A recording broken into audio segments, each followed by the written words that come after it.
자존감은 결국 마음의 회복 탄력성이 어느 정도냐라는 거를 뜻합니다. 실패하고 넘어졌을 때 일어날 수 있는 마음의 힘인 거죠. 괴로워도 슬퍼도 나는 안 울어. 그냥 대표적으로 보면 옆 사람 좀 불편하게 하죠. 첫 번째 특징이 눈치 안테나가 너무 과열돼 있어요. 그거에 예민하고 부정적으로 반응을 하는 거죠. 아침에 미팅을 하는데 분위기가 좀 안 좋아. 근데 사실은 분위기 안 좋은 게 아침에 버스 파업해가지고 다들 뛰어오느라고 정신 없었던 거거든요. 근데 분위기가 안 좋으면 내가 혹시 뭐 잘못했나? 나한테 화났나? 뭐 이렇게 생각하는 분들이 있습니다. 안녕하세요. 마음종비소 일하고 있는 정신과 의사 한창수입니다. 오늘 하루는 어떠셨어요?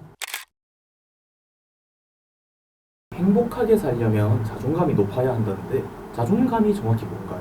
사실 뭐 이거에 대답을 하려면 행복이 뭐냐부터 얘기를 해야 되긴 하는데 그건 나중에 얘기하고 오늘은 자존감 얘기만 좀 할게요. 자기 스스로를 존중하는 마음이 자존감인데 이런 얘기는 어디서 많이 들으셨을 테니까 학자들이 얘기하는 식으로 좀 말씀을 드릴게요. 보통 자존감 그러면은 세 가지가 구성 요소라고 얘기를 해요. 첫 번째가 자기 효능감, 두 번째가 자기 조절감, 세 번째가 자기 안정감이라고 얘기합니다. 내가 나를 존중하려면 일단 가장 중요한 게 자기 효능감이에요.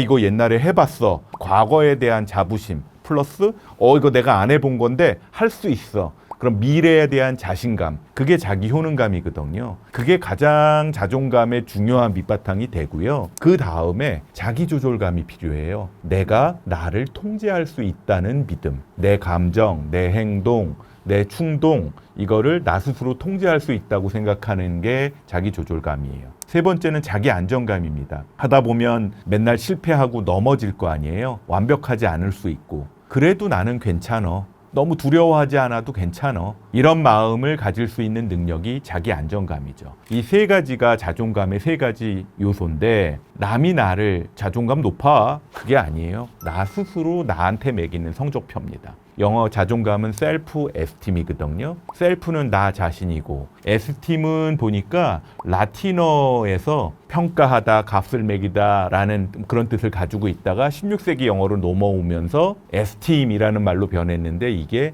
존경이나 존중 뭐 이런 걸 뜻하는 말로 변했대요. 자기 스스로를 평가하고 자기 스스로를 좋게 보는 거죠. 그런 능력이에요. 심리학자 로젠버그가 그런 얘기를 하셨대요. 자존감의 핵심은 나 스스로를 가치 있는 사람이라고 느끼는 것이라고 합니다. 재밌는 건 이건 객관적인 사실하고는 무관하다는 거예요. 그렇다고 아주 자뻑 뭐 이런 건 아니고 너무 전문 용어가 나왔네요. 누가 봐도 훌륭한 사람인데 자존감은 되게 낮은 사람도 있고요. 별로 내세울 것도 없는데 되게 스스로 자존감은 높은 사람들도 있어요. 왜냐? 자존감은 외부에서 평가하는 게 아니라 내부 평가기 때문에 그래요. 철학자들이 그런 얘기 했대잖아요. 실존은 본질에 앞선다. 내가 지금 어떤 모습이건 간에 내가 나를 어떻게 생각하느냐가 제일 중요하다라는 거예요. 그래서 주변에 의외로 보면 굉장히 머리도 좋고 있는 집안의 재산으로 굉장히 부자인데 그 대화를 나눠보면 자존감 정말 낮은 분이 있어요. 심지어는 뭐 재벌 2세, 3세인데 정말 자존감 완전 바닥에 떨어져 있는 분들도 있더라고요.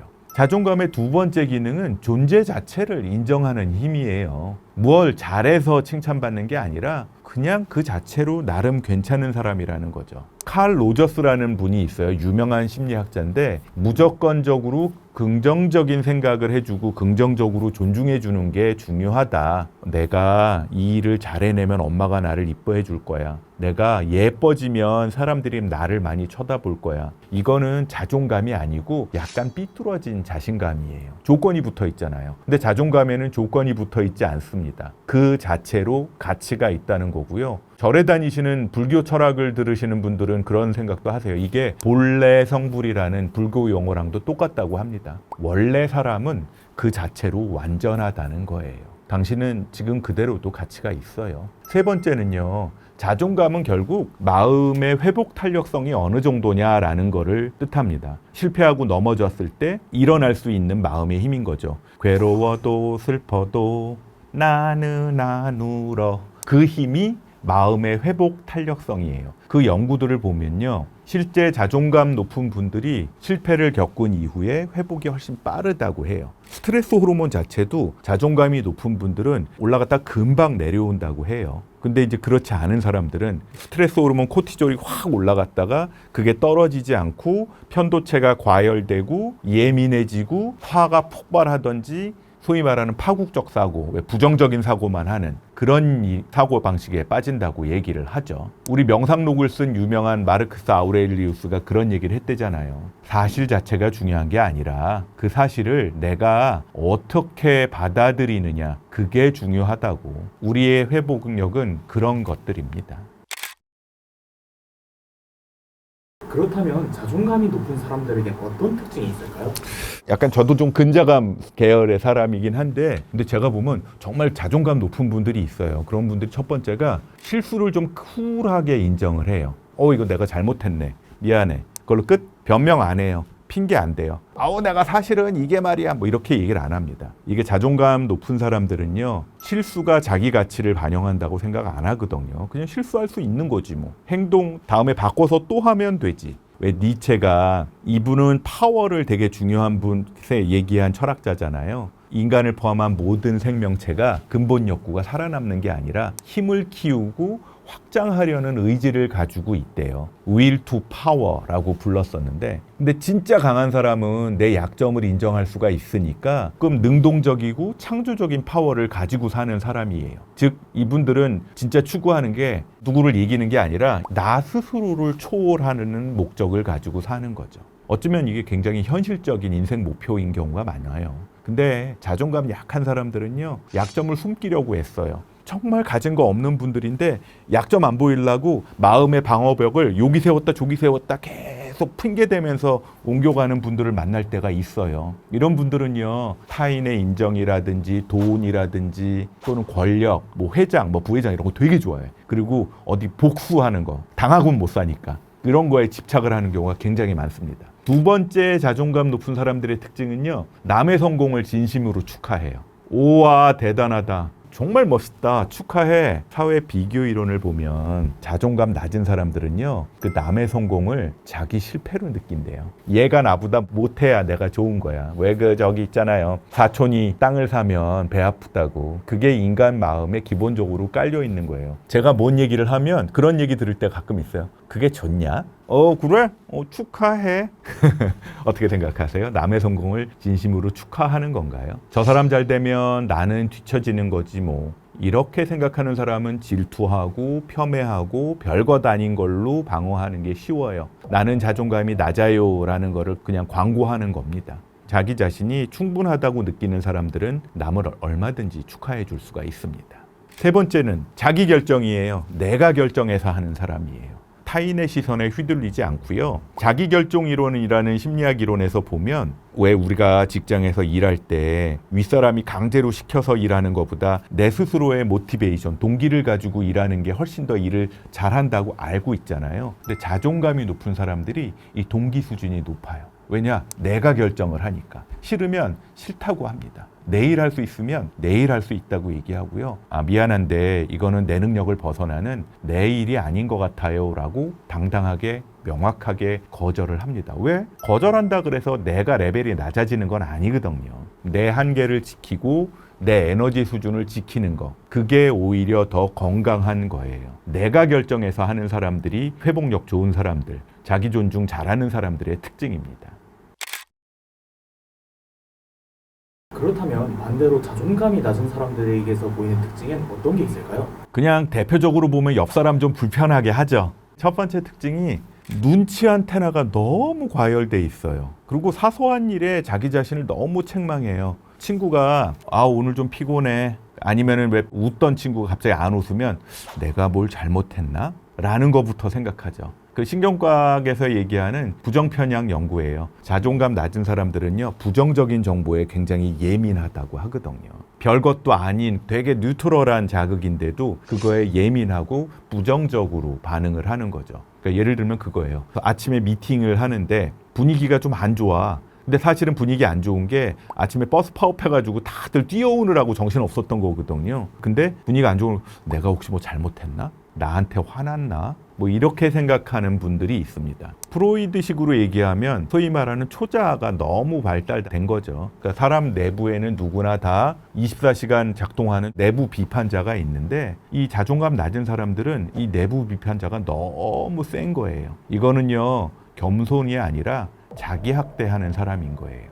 두 번째 자존감 낮은 사람들의 특징, 칭찬보다 비판에 집중합니다. 칭찬을 잘 못 받아들여요. 아, 잘했어. 너 되게 잘했어. 아니야, 이거 별로야. 너무 아닌 것 같아. 이렇게 막 칭찬해준 사람이 쑥스러울 정도로 그걸 부인해요. 그리고 작은 지적에도 과도하게 방어해요. 그럴 필요까지는 없는데, 아, 그래요? 그리고 넘어가면 되는 건데. 왜냐하면 자존감이 낮은 사람들은요, 타인의 기준, 외부의 기준에 의존해서 자기를 평가하는 경향이 있거든요. 외부 기인 평가라고 얘기를 해요. 성공하면 내 탓이 아닌 거죠. 성공하면 운이 좋았어. 다들 도와줘서. 실패하면 상황이 안 좋아서, 또는 내 능력이 너무 부족해. 이렇게 성공을 밖으로 돌리는 사람들이 있습니다. 성공은 남 탓, 실패는 내 탓. 인지치료에서 얘기하는 선택적 주의인 거죠. 부정적인 사고 편향인 거고요. 10개의 칭찬을 받고서 한 명이 만약에 비판을 했잖아요. 칭찬 10개는 무시하고 한 명의 비판적인 댓글만 집착하는 거죠. 이런 분들은 아무리 칭찬해도 자존감이 올라가지가 않습니다. 세 번째, 관계가 불안해요. 그래서 그 관계를 피합니다. 관계 패턴의 문제인데 집착을 하거나 또는 회피하거나 하는 거예요. 불안정한 애착을 가지고 있는 분들이 굉장히 많아요. 자존감이라는 건 내가 누구랑 안정적인 애착 형태, 따뜻한 관계를 맺고 있으면, 특히 엄마가 가장 대표적인데, 이게 불안정하면 어떻게 돼요? 왜 연애할 때 그런 경험 했죠? 나 좋아해? 나 좋아한다고 얘기해. 나 떠나진 않을 거지? 이걸 엄마한테도 얘기하는 사람이 있고 자기 애인한테도 얘기하는 사람들이 있죠. 자존감이 낮은 사람들이에요. 나는 사랑받을 사람이 아니고 나는 사랑받을 가치가 없어 라는 생각이 마음 한구석에 깔려있기 때문에 끊임없이 확인하려고 하는 거죠. 그래서 상대방이 약간이라도 냉담해 보이거나 무심해 보이면 역시 날 버리려고 하는구나 라고 생각하는 거예요. 회피성 애착은요, 그거랑 조금 다른 게, 이 사람은 어차피 날 버릴 가능성이 많다고 생각해서 처음부터 벽을 치는 거죠. 친밀해지기가 되게 힘든 사람들이에요. 이런 사람들은 가까워지면 내가 그 사람을 실망시킬 것 같고 또 내가 실망할 것 같으니까 아예 안 친해지는 거예요. 쇼펜하우어가 얘기했던 고슴도치 이론인 거죠. 고슴도치 아시죠? 너무 가까이 가면 찔리고, 가까워지고는 싶은데 가까워지면 다칠까봐 그러는데, 이게 적당한 거리를 못 찾고 그냥 가까워졌다가 찔렸다가 멀어지고, 그 관계를 하는 게 이런 자존감 낮은 사람들 중에 하나입니다. 자존감이 낮은 사람들의 특징, 첫 번째, 과열된 눈치 안테나. 두 번째, 칭찬보다 비판에 예민하다. 세 번째, 관계를 피하거나 너무 불안정하거나. 둘 중에 하나입니다. 교수님, 그렇다면 자존감을 높일 수 있는 방법 3가지만 알려주실 수 있을까요?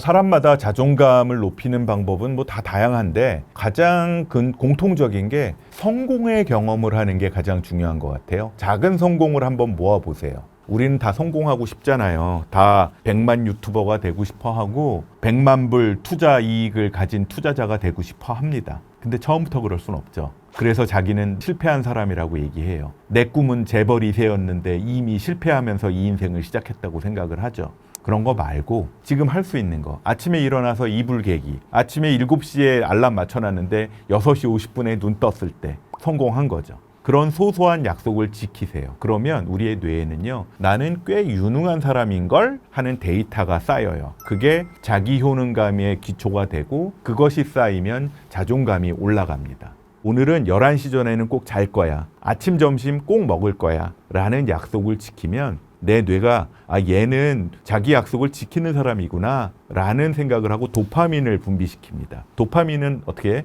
사람을 기분 좋게 하죠? 재밌는 건 그 도파민이 다음 일을 할 동기를 자극을 해줍니다. 흔히 그런 얘기해요. 30일만 지속하면 습관이 되고, 그 습관이 되면 나의 태도가 된다고. 나의 태도가 되면 그 사람의 미래가 되는 거거든요.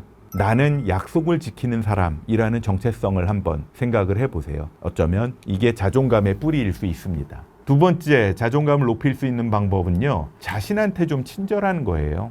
왜 나랑 친한 친구한테는 괜찮어, 너 굉장히 멋있어, 잘하고 있어, 고생했어 라는 말을 해주는 게 좋다고 얘기하잖아요. 나한테도 좀 그 얘기를 좀 해보세요. 인지치료에서 얘기하는 부정적 자동사고라는 게 네가 그렇지 뭐, 난 원래 안 돼. 이게 우울증으로 빠져드는 지름길, 부정적 자기인식이라고 얘기를 하잖아요. 근데 만약에 그 얘기를 힘들어하는 내 친구한테 내가 해보세요. 절교당하겠죠? 자기연민이라는 개념이 있어요. 자기연민이라는 게 나한테 좀 다정하게 대하는 게 자존감 향상에 가장 효과적이라고 합니다. 오늘 많이 힘들었다. 그래도 잘 버텼어. 실수할 수 있어. 근데 내일 다시 해서 그때 잘하면 돼. 이게 스스로를 위로하는 거죠. 그래야 또 도전하죠. 자존감 높은 사람은 늘 그러고 살아요. 한 번에 실패 없이 잘하는 사람 거의 없습니다. 불교에서 얘기하는 자해 명상하고도 좀 비슷한 것 같아요. 내가 행복하길, 건강하길, 마음을 다스리다 보면 뇌도 좀 바뀌는 거죠. 자해 명상 연구에서 보면 8주만 건강하고 행복하게 또는 편안하게 이런 명상을 하면 뇌의 측두엽하고 전두엽 활성도가 올라가서 감정 컨트롤이 잘 되고 마음의 안정성이 더 올라간다고 해요. 어쩌면 자존감이라는 건 내가 나한테 스스로 하는 말에서 시작하는 걸 수도 있겠다라는 생각이 듭니다. 자, 그래. 나한테 말 잘했어. 성공을 모으기 시작했어. 그리고 또 할 수 있는 게 뭘까요? 몸 움직이기예요. 일단 좀 움직이세요. 몸과 마음은 분리되어 있는 게 아니에요. 우울할 때 우리 어깨 축 처지고 막 몸도 아프고 고개도 막 숙여지죠. 근데 반대로 어깨 쭉 펴고 걸음걸이 허리 펴고 걷다 보면 마음도 퍼지는 경우가 굉장히 많이 있습니다. 몸에서 감정이 나옵니다. 운동하면 뇌에서 세로토닌이 나오잖아요. 도파민도 나오고 엔트로핀도 나오고요. 이게 자연적인 항우울제거든요. 하버드 의대 연구를 보면 하루 30분씩만 운동을 하면 우울증이 절반 이상 개선된다고 합니다. 자존감도 마찬가지인 거예요. 국내에서 제가 관여된 연구팀에서 했던 연구들 중에서 보면요. 우리나라 사람들도 하루에 30분씩만 운동을 하면 죽음에 대한 생각, 자살에 대한 생각이 절반 이상 줄어든다고 하는 결과가 나왔거든요. 제가 농담 삼아 얘기하는 게 젊은이들이 물어보거든요. 좋은 부인의 조건이 뭔가요? 저는 그 넘버원이 체력이라고 얘기를 하거든요. 체력이 나쁘면 애 키우고 바쁜 일상생활 어떻게 할 건데, 직장도 다닐 건데. 저는 그걸 믿어요. 몸이 건강해지면 나 스스로를 돌볼 수 있는 사람이라는 효능감이 생길 겁니다. 이게 당신의 자존감으로 연결이 될 거예요.